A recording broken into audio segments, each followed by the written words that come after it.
everybody. My name is Kevin Creekmore. I'm the owner of MoltenWorks Glass Studio. We're a fused glass studio located in Woodinville, Washington. And today I'm here to talk to you about mold prep. When you first buy a mold and get it in the box, how the heck do you get ready to start using it?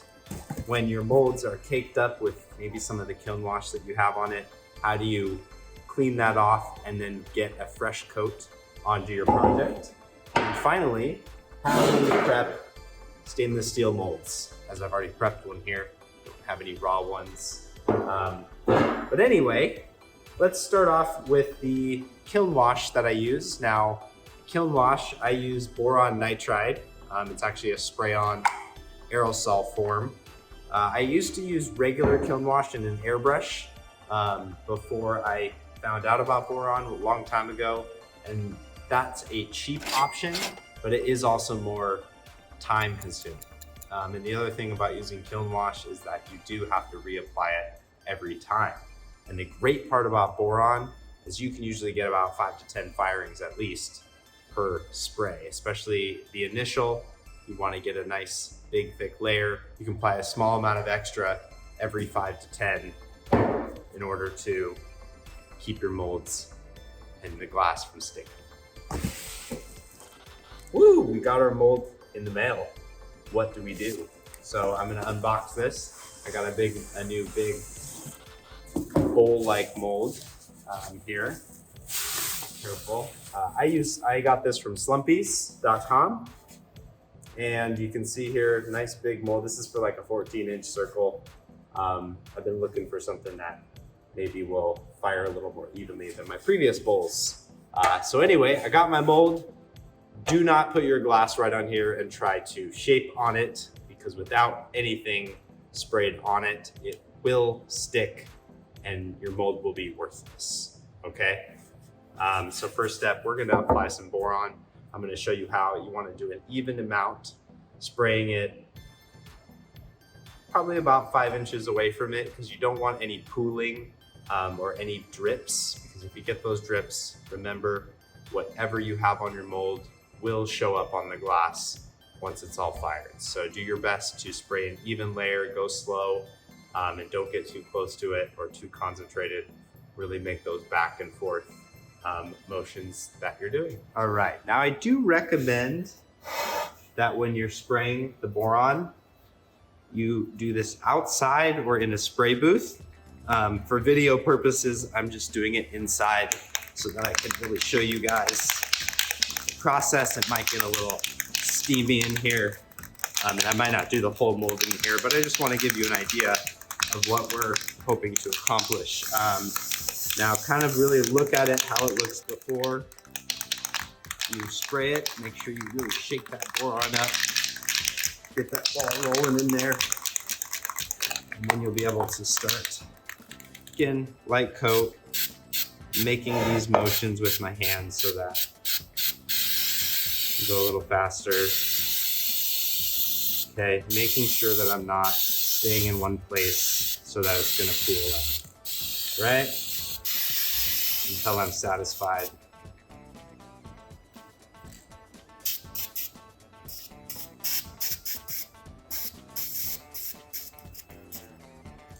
With the results. Okay, you get the idea. As you look close, you will see kind of a little layer. It's pretty easy to tell once you get going what that's gonna look like after it all is sprayed down. Now, once you're satisfied with the results, you'll be ready to fire, and you should be able to get many firings out of it. Again, the initial layer, I would do kind of a full coat around and then maybe a second lighter coat on top of that. A little bit over the edge so that if any glass drips over, it's not gonna stick to the side. The first coat is the most important to get a nice thick, even layer. And then as your mold gets used, when you see any spots that may look raw or like the regular mold itself, then you might do some little touch-up work with the boron. But again, the nice thing, unless you're firing a serious amount like I am, your molds may last, for months before you need to spray them again, provided you're gentle. You take care not to also scratch at it, because anything can show up on there. Okay, moving on. Now I have this mold here and it's got a lot of boron on. I mean, I've been using this mold for well over a year, so it does have texture now that is showing up on the glass. It also gets very flaky, as you can see here. I can easily just flake it off. So when you're going to resurface this mold or get it down to the base layer, I would recommend a Brillo pad or a kind of a scrubby brush from the, or you know, for washing stuff with, because this is going to really get everything off. Okay, again, respirator's handy. You might also do this outside as well, but you're just going to really clean this until it gets back to the base layer of what you want, so that you're not going to end up with any texture. Don't use anything too abrasive. You want to make sure that it's not harming the mold itself, but it's just really pulling off all that excess built up stuff. And again, this is from using this mold, you know, 3 times, 4 times a week for over a year. So if you're not using that mold that much, you might not even have this problem for a very long time. Okay, just if you get a mold, you need to fix it, you can do that. And you can see now where I'm back down to my base layer here, and you'll simply keep rubbing until you're satisfied with getting all of that stuff off. And then simply reapply, again, same base layer coat on top of it that you're going to want to apply to this. Same concept, that initial layer is going to be super important again, and then you're able to use your mold. Now, if you decided to wash your mold or put it under water, that is okay, but you don't want to fire with that mold for at least a few days until it's fully dry. Another way to speed this process up is going to be to place it in your kiln at 200 degrees, and it will slowly get that moisture all out. Once it's completely free of moisture, then you're free to spray it down again and continue firing or shaping your project. We have a metal mold. Now again, I'm sorry, I have already sprayed this, but it is a stainless steel mold.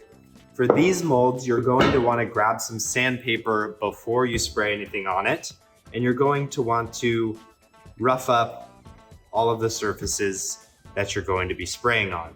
The metal is a much more slow, delicate process, because again, if you spray too much on it, it's going to drip down, and that will potentially show up on your projects after.